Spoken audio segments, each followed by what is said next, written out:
CAIRO. After 5 years of war, the Saudi Crown Prince, Mohammed bin Salman, appeared to be inching away from his ruinous campaign in Yemen in recent weeks, seizing on the coronavirus pandemic to declare a unilateral ceasefire that, although ineffective, at least signaled that the prince finally agreed with critics who insisted the fight was unwinnable. His fractious Yemeni allies, however, have other ideas.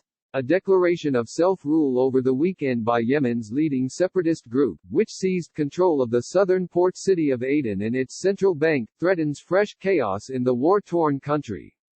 It comes as the war's main sponsors, the Saudis and the United Arab Emirates, distracted by their own woes, turn away from the fight. That has left their Yemeni allies, previously united against the Iranian-supported Houthis who control the country's north, to battle for supremacy. It could hardly come at a worse time. International funding for humanitarian aid to the famine-threatened country has plunged this year and regional players are distracted by the pandemic. Aid workers are scrambling to bolster Yemen's shattered health system against a potentially devastating outbreak of COVID-19. Although just one case has been declared in Yemen, involving a 60-year-old port worker, there is a very real possibility of many more undetected infections, the United Nations office in Yemen said in a statement Tuesday. It warned that a funding shortfall would hamper efforts to combat the virus.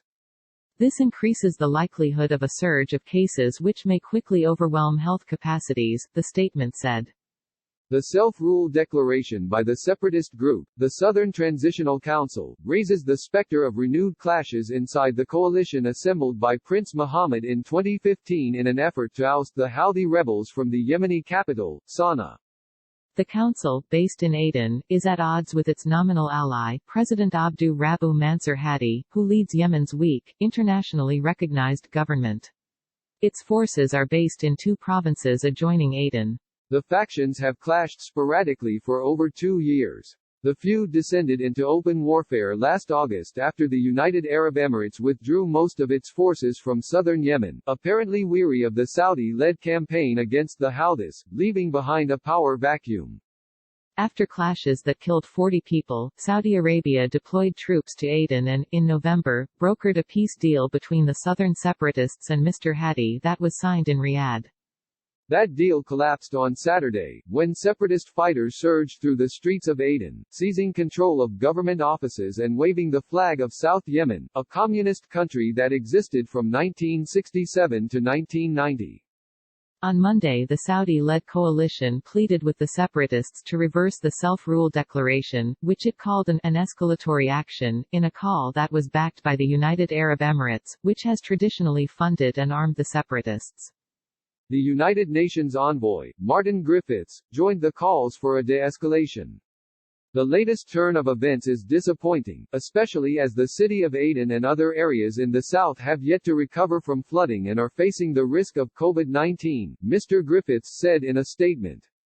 But Nazar Haytham, a spokesman for the Southern Transitional Council, insisted the group would not back down.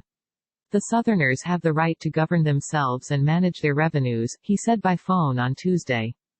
Flash floods in Aden last week submerged homes in water and mud, and killed at least 14 people, prompting a wave of public fury over corruption and mismanagement that prompted the separatists to move against Mr. Hadi.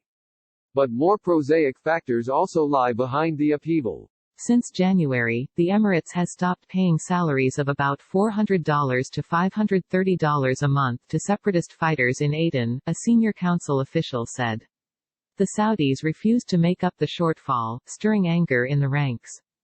Yet the Emiratis continue to pay salaries to Yemeni fighters in other parts of the south, like Hadramaut and Shabwa, where their special forces units are deployed on missions to hunt Islamist militants, said the official, who spoke on the condition of anonymity to avoid public criticism of Saudi Arabia.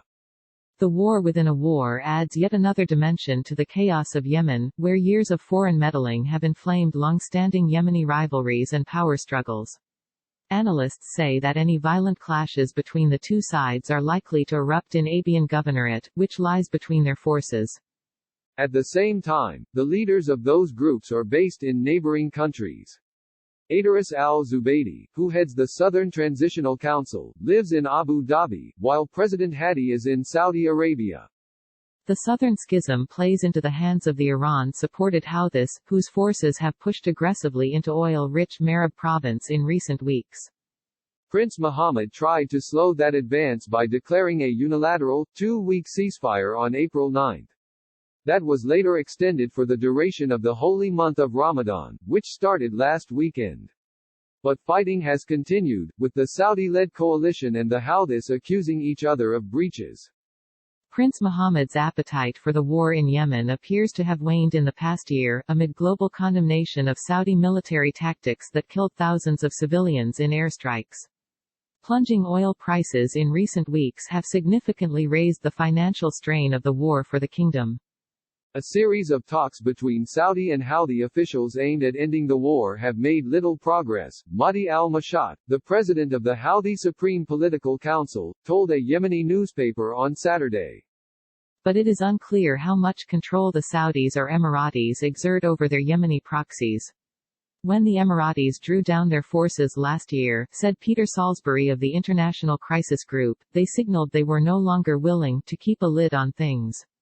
The latest flare-up, Mr. Salisbury said, is about a Yemeni rivalry with regional overtones that are not very clear. The Yemeni port worker who caught the coronavirus has since recovered. But health workers say they failed to track down patient zero, the person who brought the infection to Yemen, and they fear that even a mild surge in cases would quickly overwhelm the country's dilapidated health system. Now, more than ever, all political actors must cooperate in good faith, refrain from taking escalatory actions, and put the interests of Yemenis first, said Mr. Griffiths, the United Nations envoy. So far, though, there is little evidence of such enlightened thinking among the conflict's myriad protagonists. Saeed al-Batati contributed reporting from Al-Mukalla, Yemen.